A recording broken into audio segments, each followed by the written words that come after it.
Um documento mais moderno, seguro e eficiente. As novas carteiras de identidade dos brasileiros começaram a ser emitidas no fim de julho no Rio Grande do Sul. Todos os estados vão estar emitindo este novo documento até março do ano que vem. E hoje o Acre começou a disponibilizar o documento digital. E quem está ao vivo conosco e vai dar todos os detalhes desta novidade é Luiz Miadaira, diretor do Departamento de Canais e Identidade Digital do Ministério da Economia. Boa noite, diretor. Boa noite, Nazi. Boa noite, Gabi. Boa noite, ouvintes. É um prazer estar aqui com vocês. Diretor, para a gente começar, por que o governo pensou nessa modernização da carteira de identidade? Bom, boa pergunta. Hoje vocês sabem que é possível você emitir, ou você como cidadão, possuir 27 documentos e nas 27 unidades de federação do país, cada um com um número. Isso causa uma confusão enorme, onde um cidadão pode ter esses 27 documentos, mas também abre uma porta incrível para fraudes, inclusive de um parente já falecido seu, ou você próprio, em que com alguns dados falsos uma pessoa consegue, com seu nome, sua foto, tirar um documento e a partir daí executar uma série de fraudes. Então, a carteira, o novo modelo vem muito em função de eliminar essa anomalia, né, do principal processo de identificação civil do Brasil, que é o RG, né, mais popular, que as pessoas, os brasileiros, desde criança, a partir dos 10, 12 anos, hoje já procuram aí os institutos de identificação dos estados para emitir. Então, diretor, vamos falar das principais mudanças. Antes, a carteira de identidade era emitida apenas em papel e agora também vai ter uma versão digital. Explica pra gente quais são as mudanças. Exatamente, isso é uma mudança muito legal. Continua sendo emitido em papel, válido em todo o território nacional, porém, a partir do aplicativo GovBR, assim que o cidadão tiver posse do seu documento físico, ele tem ao mesmo tempo o documento digital no aplicativo GovBR, que é gratuito para todo cidadão brasileiro. Aliás, já está na mão de mais de 40 milhões de pessoas nesse momento esse aplicativo. É muito fácil, só instalar a partir das lojas de aplicativos.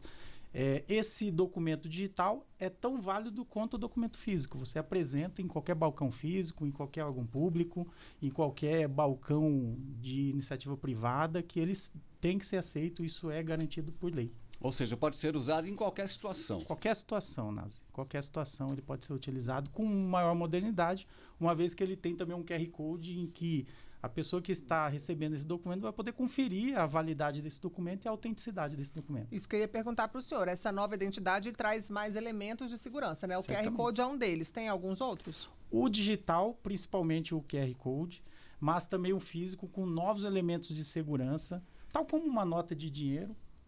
Ele possui uma série de elementos, um papel moeda, além de processos internos que garantem, diferentemente do modelo atual, uma conferência em várias bases de dados. Então, à medida que os estados ou as unidades da federação forem integrando os seus sistemas ao nosso, passa a ser cada vez mais difícil de você emitir um documento de maneira fraudulenta ou emitir um segundo documento com outro número. Então, esse é o principal elemento de segurança que nós estamos apostando. Ou seja, é uma identidade que vai ter o mesmo número do CPF, né? O senhor pode explicar um pouquinho mais para a gente por que essa mudança é tão importante assim? Sim, é importante porque antes, como eu disse na primeira pergunta, o cidadão poderia ter 27 documentos com números diferentes, cada um com um formato, aquela confusão. Agora não, se você tira o seu primeiro RG aqui no Distrito Federal, ele já vem com o seu número de CPF. Daqui a um tempo você perdeu esse documento físico, que era um outro, mas já mora lá no estado de São Paulo, por exemplo. Vai tirar esse documento e não vai ser mais um documento novo, vai ser uma segunda via com o mesmo número de CPF. O sistema já vai identificar que você já obteve um primeiro documento e essa é uma segunda via com os mesmos dados. Então, com a conferência biométrica e tudo mais, então será praticamente impossível uma pessoa se passar por você e tirar esse mesmo documento em outro estado. Agora, diretor, essa nova identidade também pode reunir outros documentos, né, nela? Registro profissional, carteira de habilitação. Detalhe um pouquinho isso daí pra gente. Sim, esse documento, o cidadão pode pedir para inserir outros números de documentos, como CNH, como o seu número do PIS, SUS, e o documento de maneira digital vai carregar isso, podendo ser conferido por quem está recebendo esse documento a partir do QR Code. Então ele não que ele seja impresso no próprio documento, mas ele fica armazenado na estrutura desse sistema para que possa ser conferido por quem receber este documento. Diretor, é possível incluir também informações de saúde? Sim, por exemplo, seu tipo sanguíneo, seu número SUS. E essa carteira de identidade vai poder ser usada em viagens internacionais? Sim, para aqueles países em que o Brasil possui acordo de imigração em que você pode usar já o RG, notadamente os países do Mercosul. Com a novidade que esse documento vem muito mais moderno, já vem com o código MRZ, que pode ser lido em aparelhos já instrumentados para isso nos aeroportos desses países. Mas não substitui o passaporte? Não substitui, certamente não substitui o passaporte. Nós estamos conversando com Luiz Miadaira, diretor do Departamento de Canais e Identidade Digital do Ministério da Economia. Diretor, a nova identidade vai agilizar o atendimento ao cidadão, por exemplo, em repartições públicas ou privadas? Não, certamente. Eu acho que não só agiliza, mas ele é a base, ele fornece mais uma maneira de você se identificar digitalmente.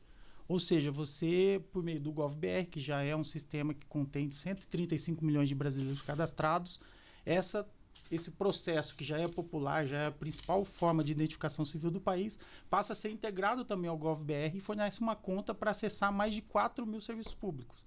Então, muitos serviços que você precisa ir presencialmente, você passa agora a acessar por meio digital. Então, certamente desburocratiza, né, agiliza o acesso de casa, você vai poder...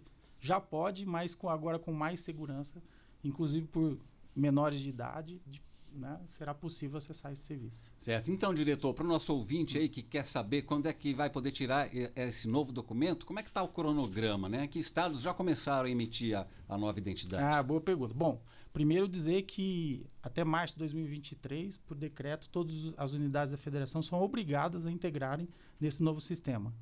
Atualmente, o Rio Grande do Sul, final de julho, já iniciou a emissão. O Acre também começou e essa semana já emitiu as primeiras identidades no aplicativo GovBR. Bom, até o final de agosto, nós temos a previsão de 8 unidades da federação já emitindo nesse novo formato e até o final do ano, entre 14 e 15 unidades da federação já estarão emitindo. E onde é que as pessoas podem atualizar ou tirar pela primeira vez, saber se o seu estado já chegou a vez dele? Como é que as pessoas podem se informar? Tá, os estados, à medida que forem integrando, vão fazer a divulgação, assim como nós também. O processo continua o mesmo. Nos centros de atendimento, nos pontos de atendimento que os estados possuem montados por meio dos seus institutos de identificação. Continua da mesma forma. Diretor, tem que pagar alguma taxa? Não, zero. Tanto o formato físico quanto o formato digital são totalmente gratuitos para a população. E é possível emitir o documento em qualquer estado, independente de ser o que a pessoa nasceu? Qualquer estado você vai poder emitir, sem nenhum problema, Gabi. Diretor, e qual vai ser a validade desse novo documento? Tá, bom, esse documento passa a ter a validade para crianças até 12 anos, de 5 anos, de jovens e adultos de 12 até 59 anos, de 10 anos, e depois, a partir de 60 anos, é indeterminado. E agora, essa carteira atual de papel, sem a versão digital, as pessoas podem continuar usando? Até quando? Pode sim. Pode sim. A pessoa não precisa nenhuma correria aos postos para emitir uma outra identidade. Esse documento atual é válido ainda por 10 anos, ou seja, até 2032. Então, a pessoa tem todo esse tempo. Claro que eu acho que eles vão querer, todo mundo vai querer tirar antes, um documento mais moderno, mais seguro, mas não precisa correria, que ele é válido por 10 anos ainda. Certo, diretor. Então, para resumir, é um documento aí, um novo benefício que vai trazer aí várias vantagens para o cidadão. Exatamente, várias vantagens. Como eu disse, integrado aos processos do GovBR, vai ser mais uma forma de fortalecer a sua conta digital para acessos a mais de 4 mil serviços públicos. Então, por meio de biometria, né, uma vez que os institutos de identificação coletam e fazem a conferência biométrica das pessoas, é a forma que a gente considera mais segura para o cidadão. E para o poder público, diretor, também é uma economia? De que forma também vai trazer melhorias para a gestão? Certamente. O primeiro ponto é que é a economia de recursos públicos na prestação de serviços. Você passa a ter a possibilidade de prestar serviços de maneira digital, de uma maneira mais segura. E, ao mesmo tempo, evita fraudes. Né? Vocês sabem que nós temos esse grande problema de documentos duplicados no Brasil, até pelo sistema que hoje é feito com 27 unidades emitindo documentos. Com esse problema saneado, a gente passa a ter essa questão de fraudes muito mais mapeada, e isso vai evitar de pagar benefícios de maneira indevida, até prejuízo para o próprio cidadão, que tem uma conta aberta, às vezes, no nome dele em um banco, com empréstimos e tudo mais. Então, a economia, tanto para a sociedade quanto para o governo. Agora, diretor, mudando só um pouco de assunto, como é que está o balanço? Que balanço que o senhor faz aí da plataforma gov.br, que traz aí tantos benefícios para o cidadão? Quantos usuários e acessos já temos? Legal. Bom, já chegamos a 135 milhões de usuários agora em julho. Então, são 135 milhões de usuários. Desses, mais de 40 milhões de usuários, em média, acessam todos os meses. Isso dá mais ou menos 250 milhões de acessos em mais de 4 mil serviços públicos. Então, esses são os últimos números, né? Atrelado ao GovBR, a própria assinatura que vem crescendo. Esse mês também chegamos aí a 1,5 milhão de assinaturas digitais realizadas por meio da plataforma. Isso também é uma forma das pessoas não terem que comparecer fisicamente, assinar com caneta, comprovar a autenticidade, isso tudo feito pelo GovBR. E quais são os serviços mais buscados? Serviços da Receita Federal, serviços do INSS, a carteira de trabalho digital, esses são os serviços que são mais utilizados pelos cidadãos. Certo, então conversamos com Luiz Miadaira, diretor do Departamento de Canais e Identidade Digital do Ministério da Economia. Diretor, muito obrigado aqui pela entrevista à Voz do Brasil. Eu que agradeço a oportunidade, obrigado, Gabi, obrigado, Nancy.